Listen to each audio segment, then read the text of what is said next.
Why is France so obsessed with Muslim women wearing the hijab? In the country's recent elections, right-wing candidate Marine Le Pen said if she came to power, she'd ban wearing the hijab in public spaces. Even though she lost, her rhetoric comes on the back of 33 years of French anti-hijab legislation.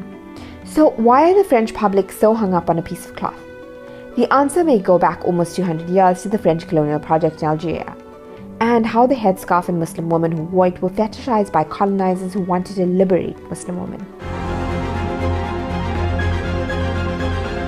But before we go back to colonialism, here's a quick timeline of France's recent anti-hijab laws.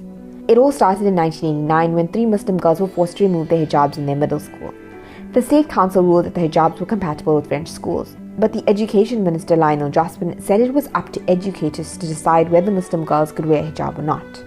In 2004, it was made official through a law banning religious symbols at school.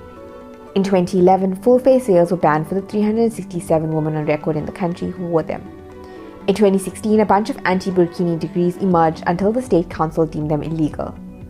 In 2021, an anti-separatism bill banned girls under the age of 18 from wearing the hijab in public, and banned mothers accompanying them on school trips from wearing it as well.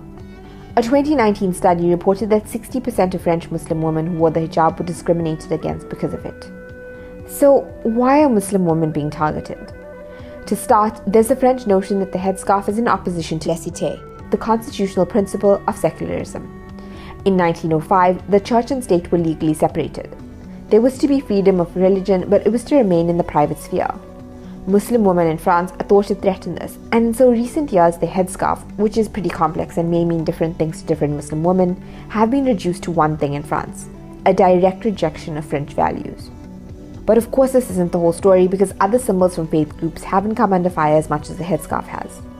Much of the dominant discourse in France today centers around liberating Muslim women from the oppressive tools used to silence them. C'est que la pression, évidemment, s'effectue sur les femmes qui n'en portent pas, isole les femmes qui n'en portent pas, et à partir de ce moment-là, il s'agit d'un effondrement d'une grande liberté pour les femmes, qui est en fait la liberté de choix. But many Muslim women in the country who initiated a Hands Off My Hijab campaign in 2021 say it's not fueled by concern, but rather stereotypes, discrimination, and plain old anti-Muslim sentiment. They say that the French laws which claim to save them are actually oppressing them and limiting their freedoms. To understand the country's relationship with the hijab, we need to understand its colonial past. In 1860, France colonized Algeria. Their 132-year rule is marked by dispossession, torture, looting, and the erasure of identity. By 1870, some 200,000 French citizens had settled in Algeria by violently displacing native Algerians. They privatized land, impoverished Algerians, and tried to erase local culture by demolishing mosques, burning villages, desecrating cemeteries, and enforcing French school curriculums. Muslim women and how they dressed were both a source of fascination and disgust for the French. In the colonial mind and discourse, the veil came to symbolize both the oppression and eroticism of Muslim women. In the 1930s, the French staged photographs of women lifting their veils and exposing their naked bodies, which were turned into popular postcards in France. The veil was perceived as backward and uncivilized, so to unveil women was seen as part of the civilizing mission of colonization. In this way, the headscarf was even used as a justification for colonization. But it was really during the Algerian War of Independence that the headscarf took center stage. The Algerian independence movement gained momentum in the 1920s. In 1945, after the Allied victory against Nazi Germany, pro-independence protests broke out. The French responded by launching a 15-day military campaign around Sétif, a town in the eastern part of the country. Algerian official figures say that 45,000 Algerians were massacred. This began a period of violent and brutal repression by the French. During the Algerian War of Independence, 1.5 million Algerians lost their lives. The French believed that to win, they needed to engage in psychological warfare and alter and change the identity of revolutionary Algerians. They would do so by trying to reshape the woman.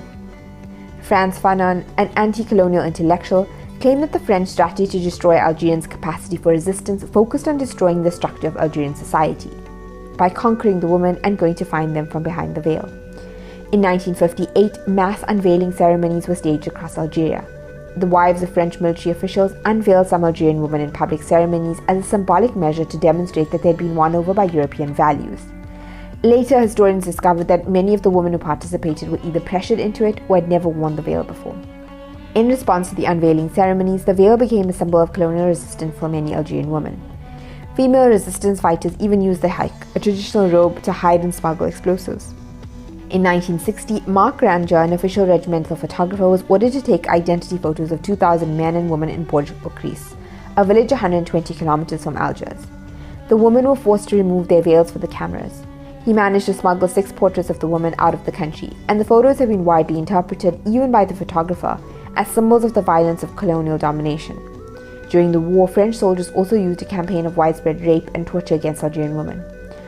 Raphael Branche, a French historian, claims that the rape was usually a collective act used as an expression of power, humiliation and revenge against Muslim Algerian society and its values of female honor.